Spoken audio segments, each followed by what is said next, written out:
ازيكم يا جماعة واهلا بيكم في فيديو جديد. ارسنال بيفوز على إبسويتش تاون 4-0 في فوز وماتش مهم جدا قبل الماتش بتاع باريس.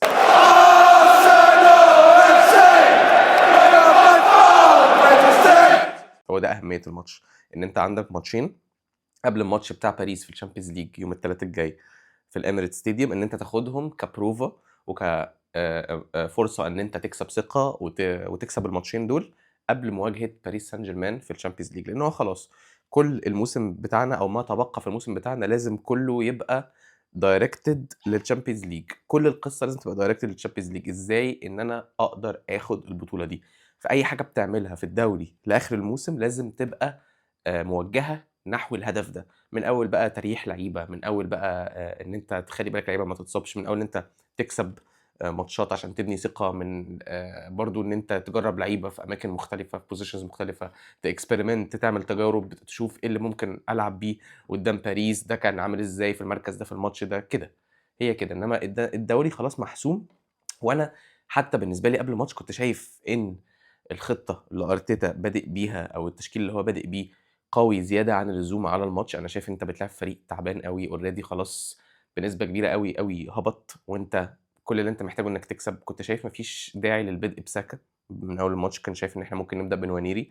كنت شايف برضو مش لازم نبدا بديكلان رايس، بس برضو يمكن في وجهه نظر تانية ان هو عايز يدي ساكا دقايق عشان برضو يستعيد فتنس اكتر، علشان يبني ثقه اكتر، عشان هو برضو من ساعه الاصابه ما لعبش غير ماتشين ريال مدريد وممكن ماتش ايفرتون شويه في الدوري قبلهم، وبرده حتى ماتشات الريال ما قدرش يكمل 90 دقيقة. فهو يمكن الهدف من كده ان هو ارتيتا عايز يرجع تاني لساكا الفتنس بتاعه، ان هو يلعب 90 دقيقة كاملة في الماتش. فدي وجهة نظر برضو تحترم. في الاخر هو الواد دخل عليه بتاع إبسويتش تاون اللي اتطرد ده، يعني دخله عورته شوية، بس ما اظنش ان هي التعويرة الكبيرة. يعني احنا شفناه ان هو حاطط تلج على رجله، وشفناه ان هو قاعد بره لما خرج حاطط تلج على رجله، بس ما اظنش انها حاجة كبيرة، لان لو كانت حاجة كبيرة كان خرج بين الشوطين. هو لعب بيها كمان اكسترا 20 دقيقة أو ربع ساعة، 20 دقيقة حاجة كده في الشوط التاني.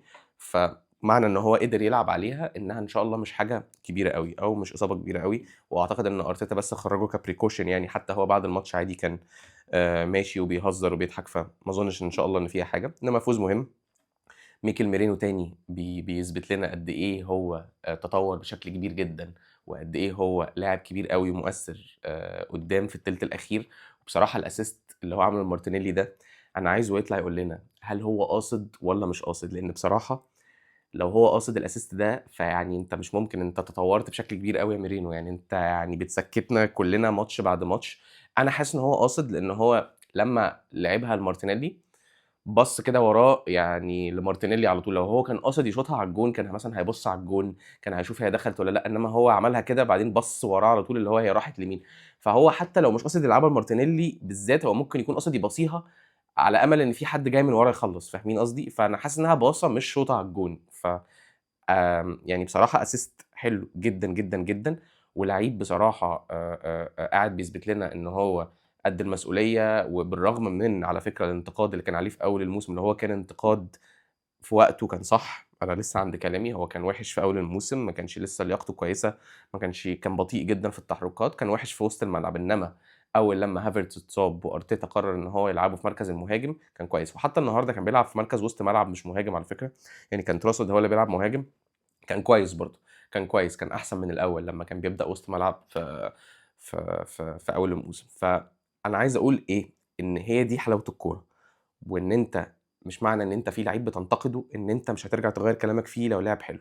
وكلامي موجه للشبيحة بتوع أوديجارد، اللي هو يا جماعة أنا ما عنديش حاجة personal مع أوديجارد. أنا بجد أوديجارد لو أثبت لي زي ميرينو إن هو كويس ومستواه رجع يتحسن تاني، هاطلع أقول إن هو كويس. هو النهارده على فكرة ما كانش وحش، أوديجارد كان كويس، بس كان كويس قدّام إيه، قدّام إبسويتش تاون وهُم بيلعبوا ب10 لعيبة الماتش كلّه، وهُم أصلًا already هبطوا درجة تانية. أنا عايزه يبقى كويس مش قدّام إبسويتش تاون، أنا عايزه يبقى كويس قدّام ريال مدريد، أنا عايزه يبقى كويس قدّام باريس سان جيرمان، أنا عايزه يبقى كويس قدّام نيوكاسل، أنا عايزه يبقى كويس في الماتشات المهمة، في الماتشات الصعبة، تمام. إنما أنت لو كويس قدّام إبسويتش تاون وهُم مطرود منهم واحد، يا فرحتي، والدوري خلصان وهُم already هبطوا وسط الملعب بتاعهم فاضي عشان بيلعبوا 10 لعيبة، أنت لازم هتبان كويس، تمام. حلو، يعني تمام، أنت النهارده فعلًا بنت كويس، مش معنى كده إن أنت المفروض تبان وِحِش برضه، لأ أنت كنت كويس، بس حُكمي عليك هيبقى قدّام الماتشات اللي جاية برضه، زي ما أنا حُكمي عليك كان قدّام ريال مدريد ما اديتكش علامة كويسة، ومش أنا بس، شوفوا الmatch ratings أو الplayer ratings بعد ماتشات ريال مدريد، كل اللعيبة بتوعنا كانوا واخدين ratings كويسة ما عدا أوديجارد،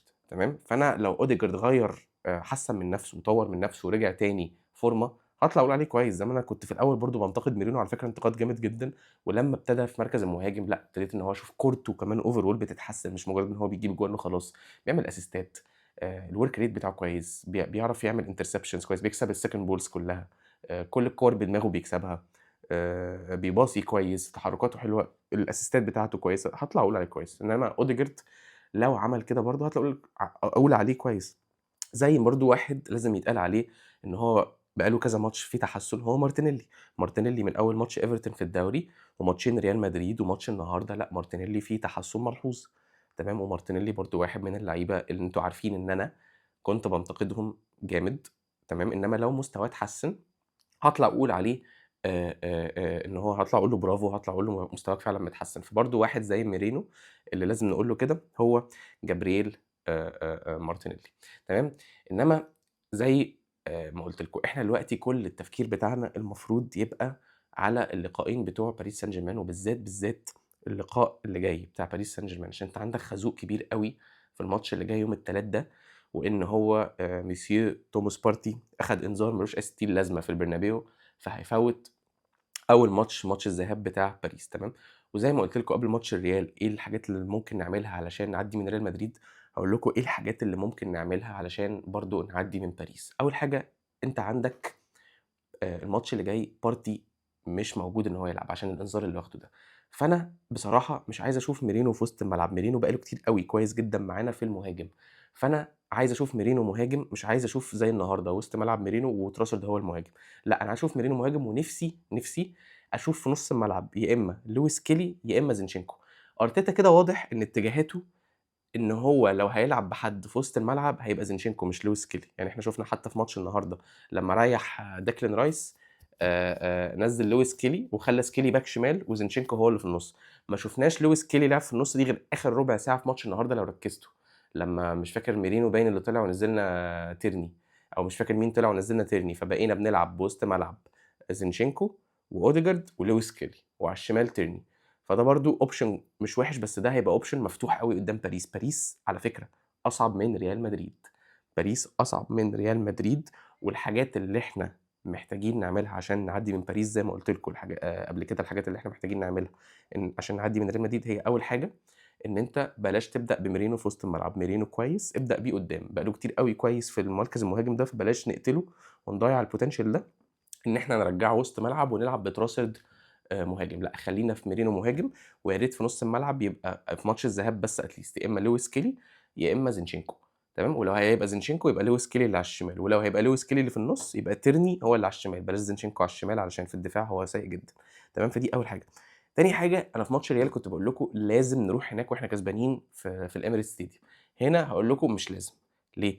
لإن أنا مش عايز أفتح الgame أوي في الEmirates، باريس عندهم وسط ملعب مش عادي، وعندهم باك يمين وباك شمال ما حصلوش، أحسن يعني باكات في أوروبا تقريبًا، هو حكيمي والباك الشمال مش فاكر كان اسمه إيه مندي أو مندز، تقريبًا مندز أو صلحوا لي في الكومنتات يعني لو أنا غلطان، فدول بيسقطوا برضه في وسط الملعب، وبيعملوا زيادة مع لعيبة وسط الملعب، وبيبقوا خطر جدًا، جدًا، جدًا، بالذات في المرتدات، وعندك عثمان ديمبélé وعندك يعني في قصة قدّام، فأنا برضه مش عايز أفتح أوي الماتش في الEmirates Stadium وأحاول إن أنا أكسب بفرق جوان كتير وكده، إن أنا ممكن يخش فيّا جون عادي جدًا، وممكن يخش فيّا جون تاني كمان، دول فريق مش سهل خالص، وخرّجوا ليفربول وخرّجوا أستون فيلا وخرّجوا يعني إيه، لأ فريق تقيل، فإحنا لو هنعدّي منهم هيبقى بطريقة اخطف، يعني إيه بقى بطريقة اخطف؟ اخطف دي يعني يا إما اللي هو أنت هتكسب هنا بفرق مثلًا 1 وتروح هناك مثلًا تعرف تعمل game دفاعي من على أعلى مستوى، أو إن أنت هتتعادل هنا وهتروح هناك تعرف إن أنت تخطف جون في الآخر أو تخطف كده مثلًا جون من كورة ثابتة، الكلام ده كله، مش لازم أدائنا في الماتشين دول يبقى حلو، إنما لازم أدائنا يبقى ذكي جدًا، جدًا، جدًا، وذكي دي معناها إن إحنا برضه لازم نبدأ بتشكيل ذكي، بالذات في الماتش اللي إحنا معناش فيه بارتي ده، تمام، لازم نبقى إيجابيين على الجون، نلعب مثلًا بزينشينكو أو نلعب بلويس كيلي في النُص، كده نفس الحاجات اللي عملناها قدّام مدريد هي، ما تخافش، العب وأنت واثق من نفسك، نفس الروح ونفس العزيمة اللي شُفناها قدّام مدريد دي، لو عملناها قدّام باريس هنعدّي صدقوني، هنعدي. احنا فريق في الشامبيونز ليج السنه دي تقيل، والفرق عامله لنا احترامنا، انما باريس اقوى فريق في الشامبيونز ليج السنه دي على فكره كاداء. انما يعني ليفربول وبرشلونه كانوا اول اتنين في الدوري في الاول في الشامبيونز ليج، انما كاداء باريس سان جيرمان عاملين احسن ماتشات وعاملين احسن اقناع وعندهم نص ملعب ما حصلش، فعادي جدا ممكن يلبوك 1 و2 في الاميريتس ستاديوم.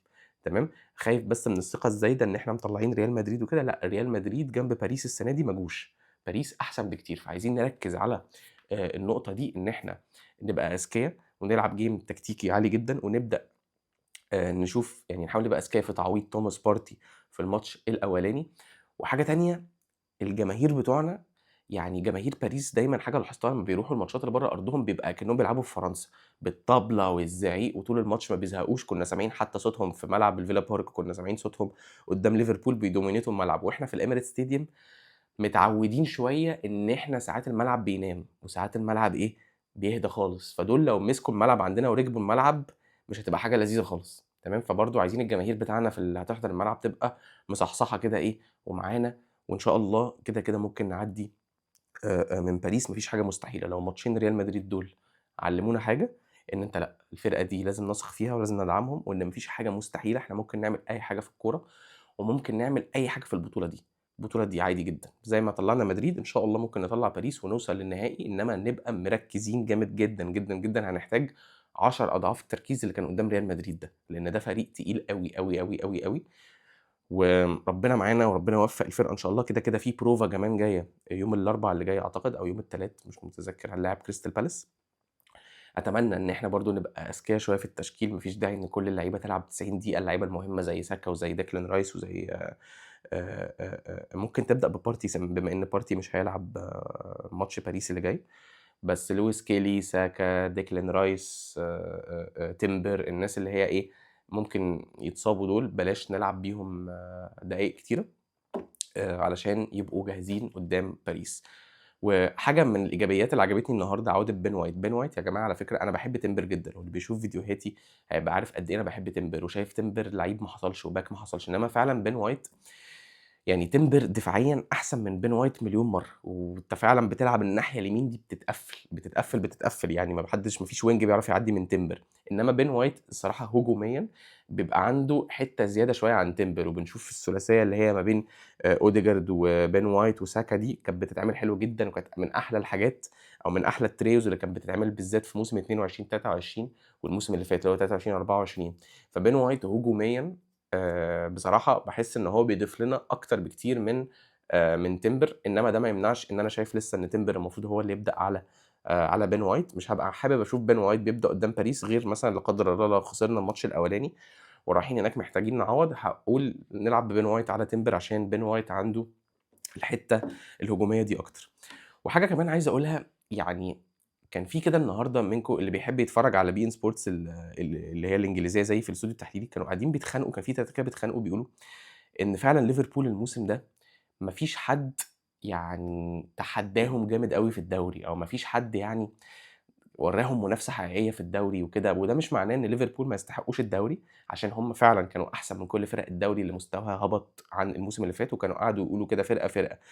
ارسنال مستواهم كان اوحش في الدوري من الموسم اللي فات، مانشستر سيتي اوحش، يونايتد اوحش بكتير، توتنهام، تشيلسي، كل دي فرق حصل لها دروب عن الموسم اللي فات. ليفربول استغلت بس الدروب اللي حصل للفرق دي، وهم برضو على فكره ليفربول عن الموسم اللي فات اداء حصل لهم دروب، انما الدروب بتاعهم كان اقل من الفرق التانية كتير، عشان كده خدوا الدوري. انما انا وانا بسجل الفيديو ده ليفربول بيلعبوا مع ليستر دلوقتي، مش عارف النتيجه كام، بس اخر حاجه شفتها كانت 0-0. فهم حتى وليستر على فكره هبطوا بعد الفوز بتاع وولفز على مانشستر يونايتد ده، ليستر خلاص هبطوا. فهم برضو مش عارفين يخلصوا الماتش قدام ليستر سيتي اللي اوريدي هبطوا وهم اصلا ابطال الدوري. فاهم قصدي؟ فاحنا برضو الدوري ده يا جماعه، انا عايز اقول لكم ان احنا حرام اللي احنا عملناه في الدوري الموسم ده، ضيعناه قوي قوي قوي قوي. ده كان من اسهل الدوريات اللي انت ممكن تاخدها لو كنت بس فضلت على مستواك بتاع الموسم اللي فات.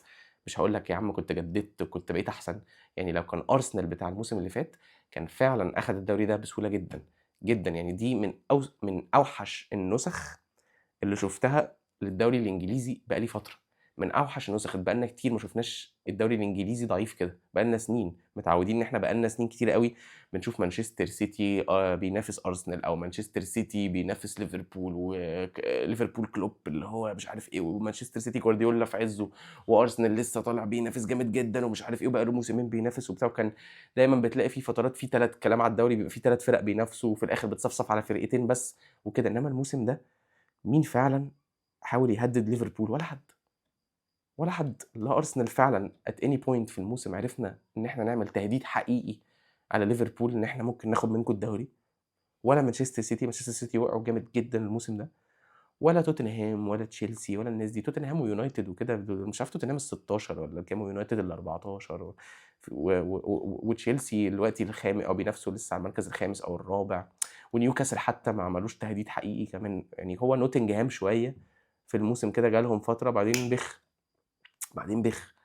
فبصراحة يعني أنا مش باقلل من اللي ليفربول عملوه، هو برافو إن أنتم عرفتوا تبقوا أحسن من كل الفرق التانية، إنما الموسم الجاي على فكرة فرق كتيرة أوي المفروض مستواها هيتحسن، يعني مانشستر سيتي مش هيفضل واقع كده، أرسنال المفروض إن إحنا نتحسن الموسم الجاي في الدوري، إنما بس أنا صعبان عليّا الدوري، تمام، صعبان عليّا أوي، أوي، أوي الدوري لإنه كان في المتناول جدًا، كان في المتناول جدًا، وهُم كمان لو كنا حطينا عليهم ضغط أكتر من كده كانوا هيقعوا وقعة سودا.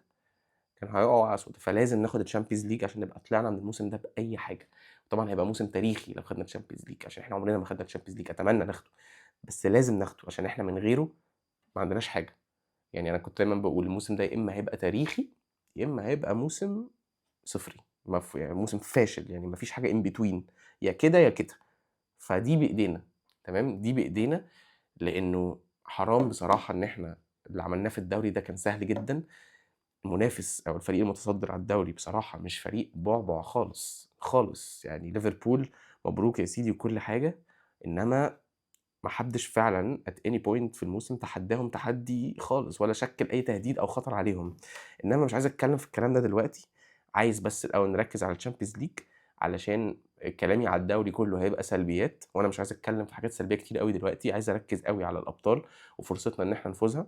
وبعد كده نبقى نشوف الموضوع بتاع الدوري ده ونرجع بقى نصيح وننتقد، بس إن شاء الله ما نضطرش نعمل كده عشان إن شاء الله ناخد الChampions League بإذن الله. أشوفكم إن شاء الله في الفيديو اللي جاي بعد ماتش كريستال بالاس، ما تنسوش تلايك وسبسكرايب وfollow على تيك توك @arsenalawi_ وfollow على X أو تويتر @arsenalawi_ وعلى إنستجرام برضه @arsenalawi_ هاسيب لكم الlinks في الdescription وأشوفكم الفيديو اللي جاي.